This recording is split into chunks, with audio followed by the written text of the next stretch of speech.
Nous vous le disions en ouverture ce matin, dans le cadre de votre vendredi société, dans le cadre de votre vendredi Eurolax, nous parlons des veuves avec une interrogation. Les veuves sont-elles maltraitées au Cameroun? Si c'est le cas, qu'est-ce qui peut expliquer cet état de choses? Je commence par vous, Rodrigue Adalbert Evina. Quel est le regard général que vous jetez sur la manière dont nos veuves sont traitées en République du Cameroun?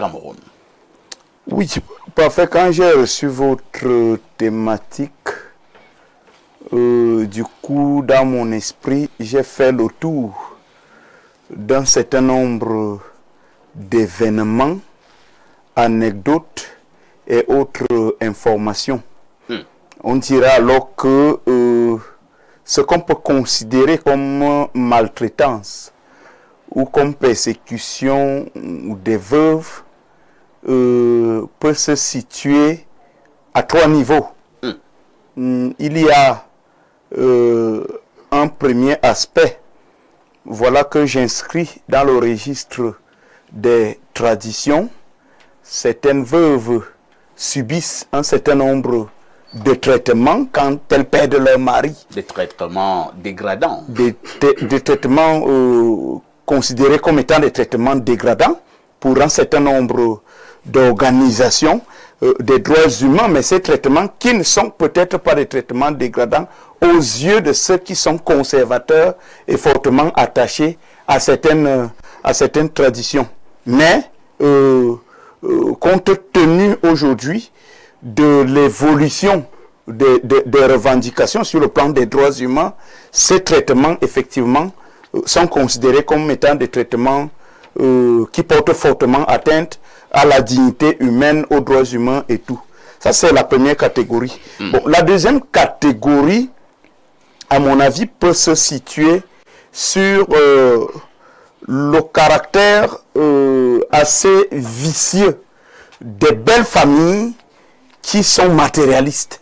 Des belles familles qui estiment que leur fils ou leur frère a laissé un héritage important et maintenant la veuve ne doit pas contrôler à elle seule tout cet héritage.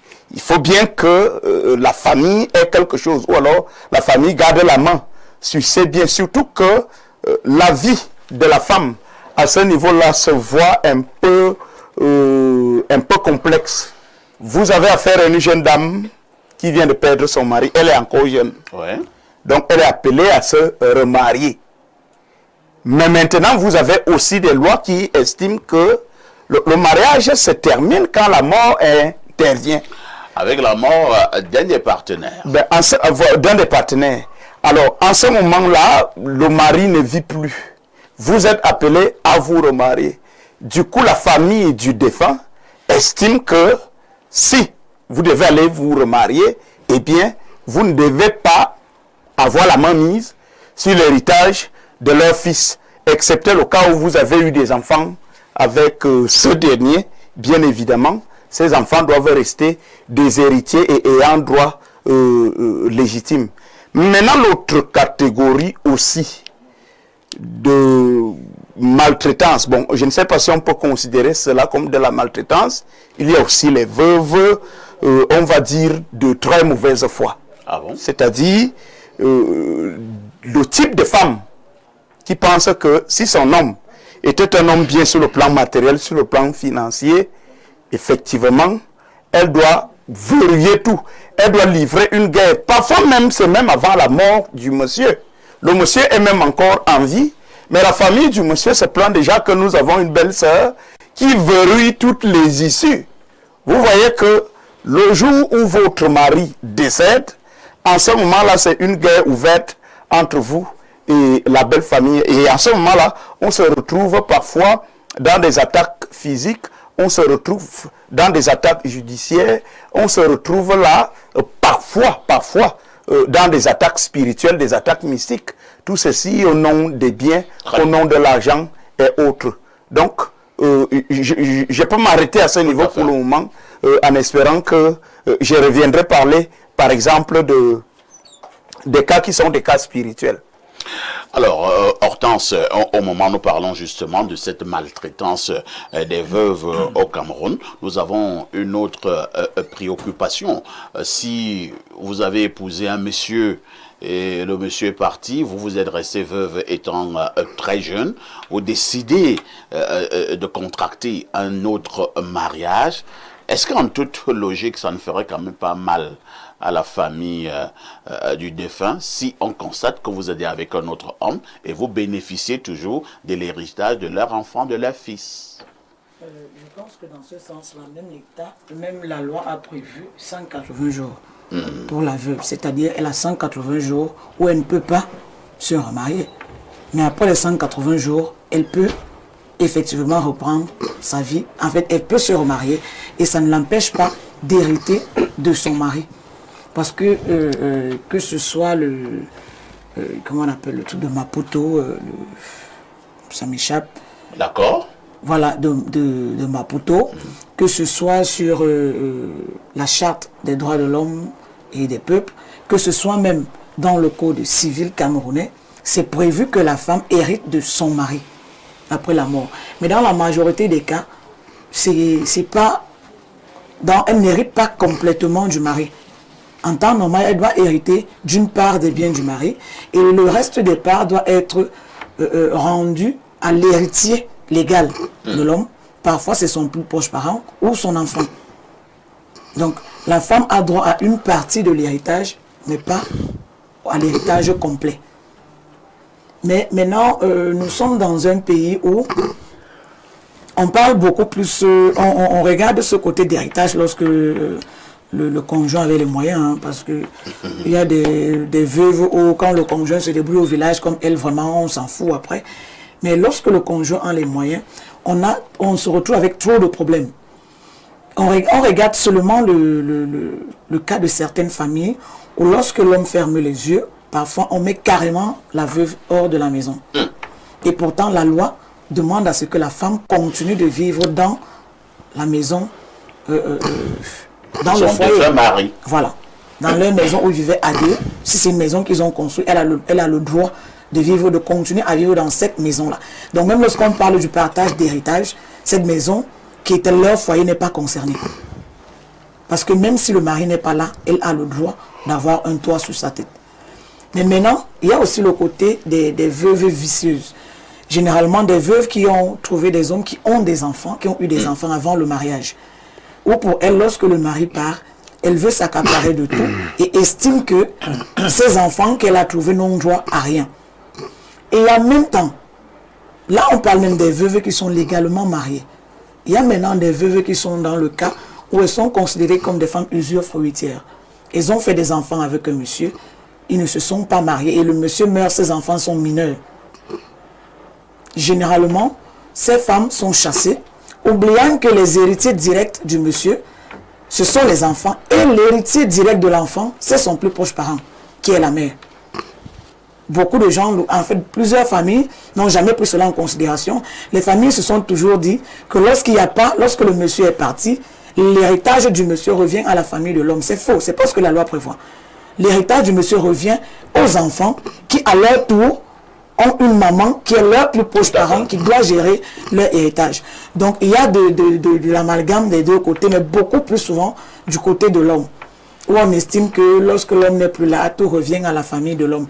Et ce n'est pas normal, sans compter maintenant des pratiques, parfois moi je trouve contre nature, qu'on exige souvent aux femmes. Moi particulièrement dans la famille, dans notre famille, nous ne connaissons pas, le veuvage n'existe pas. Ah parce que, oui. Comment ça? Non, le veuvage, oui. Il n'y a pas le veuvage. Nos ancêtres n'ont jamais voulu qu'il y ait le veuvage. Je parle de chez notre les famille. Bassons de votre famille interne. Je parle de ma famille. D'accord. Parce qu'on estime que dans le veuvage, il y a des gens qui profitent pour faire du mal à ces veuves au nom des rites et coutumes. Donc on n'expose donc pas ces femmes-là à ces risques-là. Parce que nous connaissons tous par quoi est-ce que les femmes passent pendant le veuvage, il faut qu'elles se lavent dans tel ou tel endroit, il faut. Et il y a beaucoup de choses qui se passent dans le noir que plusieurs personnes ne peuvent pas voir. Donc, chez nous particulièrement, on ne veut pas exposer les femmes à ce genre de situation. Merci Hortense. Docteur Lemeu, on va prendre un cas très clair. Hein. C'est vrai que je pense que Hortense l'a dit. C'est le cas où on avait l'impression que c'était une famille normale, que la veuve s'entendait même bien avec sa belle famille, même s'il y a aussi des cas où, du vivant même du monsieur, les rapports entre la belle famille et la veuve n'étaient déjà pas au beau fixe. Alors, une fois le monsieur mort, de manière claire, on voit comment la famille du monsieur chasse la veuve. On dit que tu n'as rien ici. Alors que la dame est légitimement mariée. Elle a même parfois eu des enfants avec le défunt. On la chasse de la maison. On dit que tu n'as droit à rien. On récupère les voitures. Si le défunt a laissé des véhicules, on récupère ci, on récupère ça. Et on dit à la veuve, va te faire voir ailleurs. Est-ce qu'il ne faut pas condamner ce genre d'acte? Déjà, c'est un délit, donc c'est condamnable. Et ce qu'il faut comprendre déjà au niveau de notre thématique du jour, c'est que quand on se marie, la femme doit mettre des garde-fous via sa famille, la famille de la femme. Cette femme doit protéger son mari de telle manière que sa famille ne devrait pas venir ici parler de son mari et n'importe comment. J'ai voulu commencer par la femme. Maintenant, on comprend que l'homme, quand l'homme épouse une femme, on va laisser les problèmes de communauté de biens. L'homme doit sécuriser sa femme. Et on sécurise bien les femmes. Et on les sécurise comment? C'est possible, parce que quand tu te maries, ta famille n'a pas un regard, n'est-ce pas, sur ton foyer. Première des choses. La famille ne doit pas venir te dire comment ta femme s'habille, comment on l'a vue en route, comment elle se balade, comment elle a voyagé et tout, comment elle prépare à la maison, comment elle gère ton foyer. Non. Ça, le mari doit d'abord commencer par mettre une barrière totale. On ne se marie pas pour faire plaisir à son frère. On ne se marie pas pour faire plaisir à sa soeur. On ne se marie pas pour faire plaisir à sa maman, ni faire plaisir à son père. Mais nous venons présenter, n'est-ce pas, nos épouses à nos proches, nos parents. C'est vrai qu'ici, chez nous, la femme n'est pas seulement ta femme, hein, c'est la femme de la famille. Mais elle est la femme de la famille, naturellement. Mais sauf qu'au niveau de l'intimité, la cellule familiale, n'est-ce pas, appartient, n'est-ce pas, au couple, au l'aimé et ses enfants. C'est tout. Maintenant, les biens matériels qui s'en suivent là, je suis au l'aimé, vivant avec ma femme et mes enfants. Ces biens appartiennent, n'est-ce pas, à la famille Olémé. Point barre. Si Olémé arrivait à décider demain, les biens reviendront, n'est-ce pas, à la femme et les enfants. Tout simplement. Ces biens-là ne concernent pas mon petit frère, mon grand frère, ma petite soeur, ma grande soeur. Moi, pour mon cas, oui, je suis déjà un homme adulte, comprenez-vous. Je l'ai sécurisé. Mes biens, ma vie, et tout homme, n'est-ce pas, devait le faire. Ah, ta femme, elle est heureuse. Hein? Elle est heureuse, elle est justement heureuse. C'est-à-dire, elle fonctionne comme elle veut. Au niveau de la famille, elle gère sa belle-mère, encore qu'elle est décédée. Mais parfois, dès que tu es décédé, hein, alors que toi, tu as sécurisé cette dame, elle prend le premier voyou du sous-quartier, et c'est le premier voyou qui commence à conduire ton véhicule. C'est la nature. Que voulez-vous? C'est la nature. Quand elle décède aussi, pourquoi ne pensez pas vous que quand cette femme va décéder, je vais également prendre, n'est-ce pas, une femme. Elle va laisser quoi? Elle décède. Elle laisse quoi? Elle ne laisse rien. À part les câbles. Bon, elle ne laisse rien, mais elle laisse quand même un vide. Elle laisse ses enfants. Elle laisse ses enfants. Elle laisse un vide. Et quand elle décède, est-ce que tu vas rester sans vivre? Tu vas également prendre, n'est-ce pas, une autre fille qui viendrait également, n'est-ce pas, combler, n'est-ce pas, ton bonheur. Oui. Donc quand on a vécu, quand on vit, si on arrive à vivre, c'est pourquoi j'ai dit à l'entame de l'émission, je parlais pas de bilan de santé, demandant qu'on fasse comme le président Paul Biya, n'est-ce pas, qui a passé son temps, n'est-ce pas, à bien vivre pour lui-même, d'abord, afin qu'il vive en marchant debout jusqu'à 92 ans. Une bonne hygiène de vie. Une bonne hygiène de vie, c'est ça. Maintenant, quand on ne se marie pas pour dire qu'on attend que non, il y a des hommes qui se marient et ils attendent que la femme s'occupe de lui. Voyez-vous? Et ça se comprend comment? Et les femmes les adorent. Les femmes les adorent, effectivement. Les femmes les adorent. Un homme qui s'occupe de lui-même, un homme qui s'occupe de lui-même, n'est-ce pas, c'est que quand par exemple il y a coupure de courant ou bien coupure d'eau, il prend son seau, il va puiser de l'eau, n'est-ce pas, au robinet, c'est-à-dire quand il y a un forage quelconque, il puise de l'eau, il met dans sa douche, il se lave tranquillement, oui, il n'a pas de souci, il s'appétisse pas au travail, il n'a pas besoin de savoir si madame est à côté ou pas. C'est comme ça qu'un homme devrait vivre. Oui. Et madame commence à comprendre que celui-ci, c'est un numéro. Hein? Alors là, j'ai affaire. Et vous comprenez que même ta famille ne viendra pas ici, n'est-ce pas, mettre sa bouche, n'est-ce pas, quand tu es parti. Merci. Vice versa. Jeanne Rosine, il y a un autre pan que certaines femmes maintenant considèrent comme étant un acte de maltraitance et même entre guillemets de mépris. Alors, votre mari est mort. On vous dit que bon, ici, la coutume de la famille voudrait que un des frères reste avec la veuve. Et habituellement, on ne demande même pas la vie de la veuve, que bon, tu choisis dans quel frère. On lui dit, bon, on a pensé que tu dois rester avec Ebodé. C'est Ebodé qui va rester s'occuper de toi.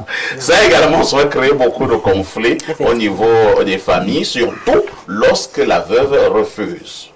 Votre réaction? Je dis toujours, la femme, il faudra la considérer parce que c'est elle qui est le berceau de l'humanité. Ce n'est pas parce que c'est la coutume de ta belle famille que tu devras accepter toi la femme. Non. Et non seulement si tu es dans une famille maudite. Ah bon? Oui, il y a les familles maudites parfois ici. Que lorsque vous entrez dans cette famille, bienvenue au malheur. Et l'homme décède, on vous dit, vous devez prendre son frère. C'est quitter de l'enfer pour l'enfer. Comment ça? Bien sûr. Du vivant de votre époux, vous avez su détecter qui est qui dans la famille. Mais il faut quelqu'un qui reste garder la veuve. Non, il faut refuser. La veuve est fragile. Non, il faut refuser. La veuve, elle est fragile, mais ce n'est pas en épousant le frère du défunt ou en continuant son intimité. Non, tu n'es pas obligé de l'épouser. Non, elle me refuse. Il doit rester te garder. Non, non. Garder quoi, parfait? Tu dois avoir une protection. Non, non. Pourquoi est-ce qu'ils ne t'ont pas protégé quand le mari était là? Parfait, ici, il y a des familles où, lorsque vous arrivez, ce sont même les frères de l'homme qui vous rendent la vie difficile. Moi, j'en connais. Il y a des filles où elle est dans son foyer. Ce sont les frères qui dirigent le foyer parce que l'homme, peut-être, il voyage beaucoup. Ce sont les frères qui te disent que non, tu ne peux pas prendre telle voiture parce que c'est la voiture de ton frère. Tu ne peux pas faire ceci. Parfait, ici. Vraiment, Les belles-mères qui donnent il y a des familles. c'est ce qu'on doit préparer. Parfois ici, c'est la belle-mère qui vient diriger ton menu à la maison. Tout ça, c'est parce que les hommes laissent la part des choses. L'homme doit sécuriser son épouse de son vivant. En quoi faisant, comme l'a dit Dr. Lémy, il ne faut pas accepter que la famille vienne diriger ton foyer. Il ne faut pas accepter que la belle-sœur vienne, c'est elle qui dit ceci, c'est elle qui dit cela. Peut-être vous c'est elle qui estime que tu ne gardes pas bien les enfants. Lorsque la femme arrive, alors elle n'est pas mariée. Hein? Elle n'est même pas mariée, elle ne pourra même jamais se marier. C'est la femme qui arrive dans un foyer, elle tarde à enfanter. On commence à dire non, là, ça devient elle est sorcière, c'est la belle-sœur qui va chercher sa copine et qui vient proposer à son frère. On traite de cette femme de sorcière parce que les gens n'oublient pas que... On dit que tu es là pour remplir le WC. Il n'y a pas de problème, chaque chose a son temps. Dieu peut vous donner un enfant 3 ans à 4 ans après votre mariage. Mais moi, je dis ceci parfait pour répondre à la thématique. Les veuves sont maltraitées, pourquoi? Parce que elles ignorent leurs propres droits. Quand vous connaissez vos droits, on ne peut pas vous maltraiter dans une famille. Moi, je ne souhaite pas que je sois veuve. Je ne souhaite pas. Mais moi, je dis ceci, ma belle famille ne pourra jamais m'imposer quoi que ce soit. Femme indépendante. Je dis femme capable. C'est ça. Vous ne pouvez pas. Vous ne pouvez pas entrer chez moi et dire du n'importe quoi. Je vous mets à la porte. L'homme et moi, quand nous sommes dans difficulté, vous n'êtes pas là. Mais dès que l'homme là va décéder, je me suis battue à construire, à produire des choses, à créer des entreprises. Et quand il décède, vous voyez une grand-mère, une belle-mère qui s'aventure chez vous et qui vous dit « c'était pour mon fils ». Parfois ici, c'est la police qui vient vous enlever de là. Non seulement avant la police, je vous ai déjà bien tabassé. Ah bon? Oui. La mère de ton défunt mari? Parfois ici, elle m'a respecté. Mais il ne faut pas oublier que vous n'avez pas le droit de... Non, vous dites quoi? D'hériter complètement de vos maris. Non, on n'hérite pas, mais parfois ici. quand vous êtes en train de construire, quand vous êtes là, vous êtes un homme marié, vous êtes avec votre épouse, quand vous avez des difficultés, est-ce que vous voyez quelqu'un venir vous aider? Personne. Personne ne vient. Mais dès que vous allez décéder, je ne le souhaite pas parce que je veux toujours être avec Tout moi. le monde décède. C'est une voie pour tout le monde, mais qu'elle ne soit pas précoce. Très bien. Les hommes, prenez soin de vos femmes. N'acceptez pas que la belle famille ou les oncles du village, je ne sais pas qui, viennent diriger vos foyers. C'est compris. Protégez vos épouses. Alain, donc, Jeanne Rosine demande qu'on protège nos épouses. Hein. Mais vous allez également répondre clairement à la question posée ce matin. Les veuves sont-elles maltraitées au Cameroun? Les veuves sont tout à fait maltraitées. Énormément maltraitées. Et c'est même mon problème hein, au niveau mondial, à tel point que cette catégorie de personnes a même une journée mondiale. Ouais, ça, c'est le 23 juin. Oui, c'est journée juin. mondiale des Les veuves. veuves. Alors, j'ai aimé vos interventions. Vous savez, les veuves qui ont le plus de problèmes, ça c'est l'entrée en matière. C'est les veuves qui ont eu des maris les moins charismatiques de leur vivant. C'est des émictions, des inclusions, des membres de la famille, n'importe comment. Parce que quand vous-même déjà, vous avez assez de personnalité et savent que déjà avec vous, vous avez du mal à vous amener à aller dans le sens du vent qu'ils contrôlent ou à exécuter leur désirata. Ils savent que vous avez déjà défini une limite. Donc si c'était déjà le cas avec vous, ils vont prendre des pincettes, notamment aussi avec votre femme. Parce que même mentalement, ils savent que vous avez voulu leur dire que je vous impose des limites, il y a des choses que je ne vous permets pas. Il y a ça. Maintenant, il y a un ancrage anthropologique et culturel de cette maltraitance systématisée. C'est pour cela que je dis tout le temps aux gens, pendant qu'on fait la promotion de notre culture, les amis, il faut qu'on élague. Parce qu'il y a des aspects de notre culture qui ne sont pas corrects, qui ne sont pas humains. Il faut qu'on le reconnaisse. Et vous allez voir, il y a cette espèce de 2 poids 2 mesures dans les rites de veuvage, parce que même les hommes sont concernés. Mais quand on compare, quand les spécialistes sur le sujet comparent, l'homme s'en tire plutôt bien. Pour l'homme, c'est un peu doux. Oui. Et même les femmes même qui font ça, l'homme sont tellement douces. Mais on veut à tout prix rendre responsable la femme de la mort de son mari dans notre culture. Et on la torture. Même si elle n'en est pas responsable. Puisque l'enjeu même déjà de certains rites, c'est de voir comment elle va gérer les rites en question. C'est à la façon dont elle se comporte qu'on pourra dire que, ben voilà, écoute, certainement la façon dont elle gère les rites, là, elle est responsable ou pas. C'est pas sérieux. Il y a des humiliations physiques. On la met nue devant des gens qui ne font pas partie de son cercle restreint, des yeux étrangers. On lui fait prendre des bains à des heures, aux premières heures de la journée, à l'aube, etc., dans des températures glaciales. On lui fait se dévêtir, uriner en public devant les gens pour voir si... C'est incroyable. C'était où ça, Alain? Bon, va à l'ouest voir comment c'est... Même chez nous, même chez moi. Non, on ne dramatise pas. Les femmes sont maltraitées dans cette histoire. Et on le reconnaît, il faut le reconnaître. Les femmes sont maltraitées. Donc comment va à ce point, Rodrigue? Comment va à ce point? Il y a des rites de veuvage totalement déshumanisants. D'accord? On ne peut pas passer le temps, à chaque fois qu'un homme va décider, on va croire que la femme est responsable en quelque chose de sa mort. La mort, c'est aussi un phénomène naturel. Le rite de veuvage, non, le rite de veuvage ne touche pas à ce type de prétexte. Il se trouve que vous avez vécu avec quelqu'un, marié ou pas. Vous êtes connecté d'une façon ou d'une autre. Mais maintenant, la personne décède. Il faut bien rompre les liens, n'est-ce pas? Voilà qui vous mettez ensemble d'une façon ou d'une autre. Disons non à des amis, mais disons également non au fait de dramatiser. Non, Rodrigue. c'est en fait, c'est-à-dire que j'ai quand même passé quelques papiers là-dessus, c'est-à-dire que tout le monde, les spécialistes fait uriner devant du tout le droit monde, humanitaire, à poil, tous les spécialistes du droit humanitaire ont placé l'affaire dans la balance et trouvent que vraiment ce qui se passe contre les gens. Il a peut-être mis l'accent sur quelque chose qu'il ne fallait pas, il est peut-être allé plus loin. Il a peut-être caricaturé. Voilà, mais il faut qu'on comprenne qu'on a dénaturé la femme. C'est cette caricature que moi je refuse. Très bien. Non, mais jetons, Alain. il fait des intrusions dans Jetons, Alain. des paroles. Bien, maintenant, il faut comprendre qu'il y a aussi des appétits, des convoitises, des cupidités qui viennent attiser les chardons, en réalité, de cette oppression contre les femmes.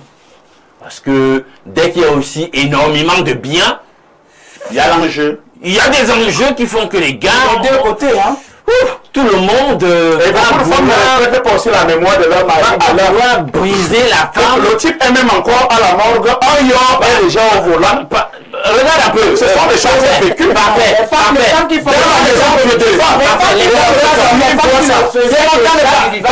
Je sors par là. Tu as utilisé l'exemple, on l'appelle le Lévira. C'est une violence psychologique inqualifiable. Pourquoi est-ce que la femme devait aller avec un frère de son mari ou un cousin de son mari après le décès de celui-ci? Mais c'est pour la protéger. Non, de quoi? Elle peut se refaire. On doit lui laisser le choix. Hein? Cette orientation imposée de lui donner absolument aux membres de sa famille. C'est un déni. Il est fourrier, il boit le kitoko. Elle est sale pied. Alors que toi tu étais habitué avec un monsieur qui s'appelle pas filmé. Elle a mauvaise. Alors on va lire quelques messages.